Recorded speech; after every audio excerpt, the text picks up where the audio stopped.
हम सब ने बचपन में कविताएं सुनी हैं, गुनगुनाई हैं, पर क्या वो सिर्फ मन बहलाने के लिए थीं?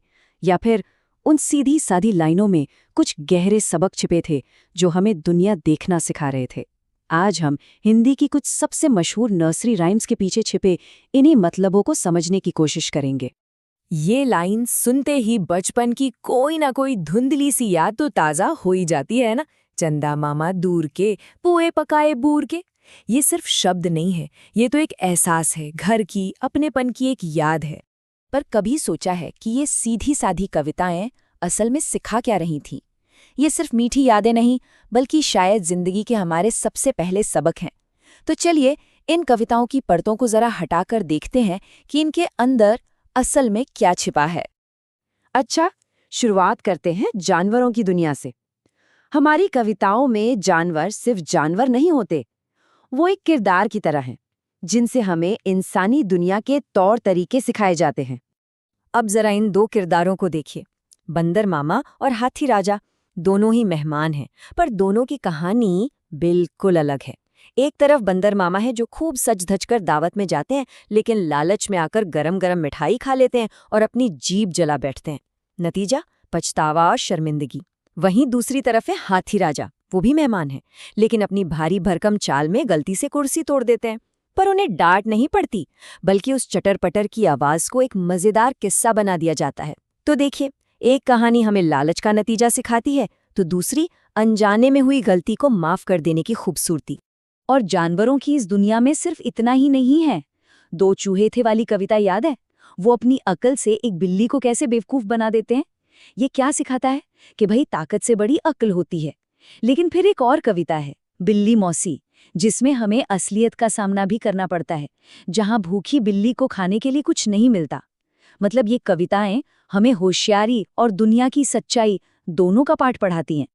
तो जानवरों की दुनिया से निकलकर अब आते हैं घर परिवार पर। ये कविताएं हमें रिश्तों और अपनेपन की दुनिया से मिलवाती हैं। इन कविताओं में एक रिश्ता है जो बार बार सामने आता है, और वो है मामा का, यानी माँ का भाई। भारतीय परिवारों में मामा का रिश्ता सिर्फ एक रिश्ता नहीं होता, ये प्यार, भरोसे और दोस्ती का दूसरा नाम है, एक गाइड और कभी-कभी तो शरारतों में पार्टनर भी। और शायद यही वजह है कि हमारे लिए चांद सिर्फ आसमान में चमकने वाला एक गोला नहीं है, वो चंदा मामा है। एक ऐसा मामा जो बहुत दूर बैठकर भी हमारे लिए मीठे पुए पका रहा है।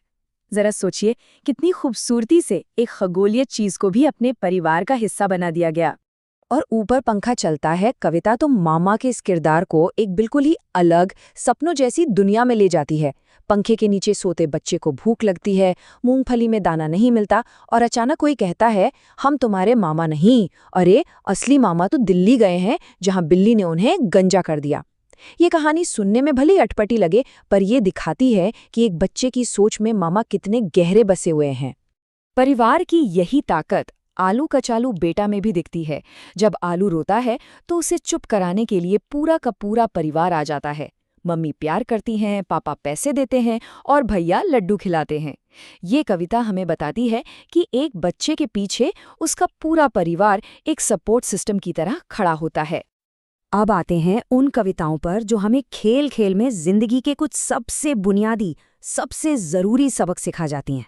मछली जल की रानी है, जीवन उसका पानी है। ये सिर्फ एक कविता नहीं है, ये शायद हमारी पहली बायोलॉजी क्लास है। ये हमें सिखाती है कि हर जीव की अपनी एक जगह होती है, अपना एक घर, एक हैबिटेट। मछली पानी के बिना नहीं रह सकती, और वो लाइनें, हाथ लगाओ डर जाएगी, बाहर निकालो मर जाएगी, ये सिर्फ एक फैक्ट नहीं बताती, बल्कि दूसरे जीवों के लिए सम्मान और संवेदनशीलता सिखाती हैं। और अब वो लाइन जो शायद हम सबने गाई है, पर उसके मतलब पर कभी इतना गौर नहीं किया। तितली उड़ी बस में चढ़ी कविता में जब ड्राइवर तितली को सीट देने के बहाने पास बुलाता है, तो तितली क्या कहती है? हट बदमाश। ये दो छोटे से शब्द, हट बदमाश, एक बच्चे को अपनी सुरक्षा का सबसे पहला और सबसे जरूरी पाठ पढ़ाते हैं। ये शब्द सिखाते हैं कि अगर कोई चीज गलत लगे तो ना कहने का और अपनी सीमाएं तय करने का पूरा हक है। एक छोटी सी तितली के जरिए दिया गया ये सबक असाधारण रूप से बहुत ही शक्तिशाली है। तो जब हम इन सभी कविताओं को एक साथ रखकर देखते हैं तो एक बहुत ही खूबसूरत तस्वीर उभरती है। ये सिर्फ अलग अलग गाने नहीं हैं, ये सब मिलकर एक सांस्कृतिक धागा बुनते हैं। बात बस इतनी सी है कि इन सरल सी दिखने वाली कविताओं में बहुत गहरे सबक छिपे हैं। ये बच्चों के गीतों की शक्ल में हमारी संस्कृति और हमारे मूल्यों को एक पीढ़ी से दूसरी पीढ़ी तक पहुंचाने का एक नायाब तरीका है। तो असल मुद्दा ये है कि ये कविताएं एक बच्चे को जिंदगी के लिए तैयार करती हैं। लालच का नतीजा क्या होता है, परिवार का साथ क्यों जरूरी है, प्रकृति का सम्मान कैसे करें और सबसे जरूरी अपनी सुरक्षा का अधिकार। ये सारे सबक हमें इन्हीं कविताओं से मिलते हैं जो बड़े होकर हमारे नजरिए का एक अहम हिस्सा बन जाते हैं। तो आखिर में बस एक सवाल, अपने बचपन की वो कौन सी कहानी या कविता है जिसने दुनिया को एक खास नजर से देखना सिखाया? सोचकर देखिएगा जरूर।